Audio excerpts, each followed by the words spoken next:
We've spoken a couple of times about presidents that have visited Idaho since the Gem State joined the Union, beginning with President Benjamin Harrison, who signed Idaho into statehood in 1890. And since 1964, every sitting president since Lyndon Johnson, except one, has visited Idaho.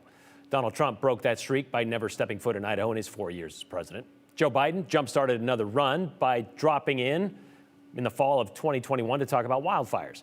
But on this President's Day, we thought we would focus on a president who visited Idaho at least 3 times. University of Idaho shared it this morning on social media.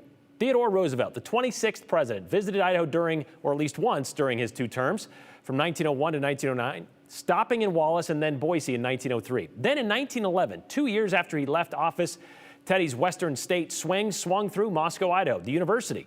That day, the hunter told the crowd he had once been to Idaho by way of a pack train 2 years before Idaho became a state.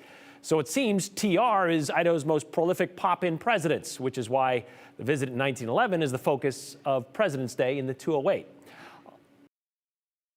On Wednesday, April 5th, 1911, the Vandal varsity baseball team revealed it would open the season against the Spokane Indians the following Monday. That same day, the Argonaut announced another big stick would be in town, with the University of Idaho welcoming former President Theodore Roosevelt to campus on April 10th, 1911. And they laid out his entire itinerary, too. The colonel would arrive at 7:30 Sunday, spend the night at the Moscow Hotel, and take breakfast at Reidenbaugh Hall at 7:45 a.m., with about 80 of the schools in the city's finest. An hour later, Roosevelt would plant a tree on the lawn, which he did, but that's not him standing next to it. You might also notice what looks like sandbags protecting the entrance of the building in the background. Well, that's what the hero of San Juan Hill would ascend next, climbing over the wheat sacks stacked in front of the admin steps. A nod to the North Idaho industry. Then, just as the morning rain broke, Mr. Roosevelt began his speech at 9:03 in front of a crowd estimated to be anywhere from 8,000 to 15,000. Giving a sermon on the university's role in creating good citizens of the future, the trustbuster urged the people of Idaho to, quote, follow the rest of the West in progressive legislation, but not move too fast.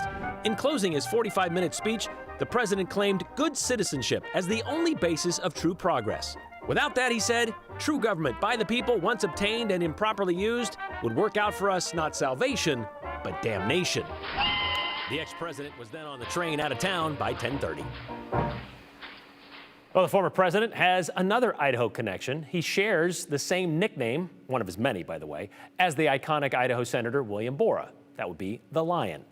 The former president spent all of 2 hours on campus and just 16 hours in Moscow, but the tree he planted that day, well, it still stands in front of the U of I admin building.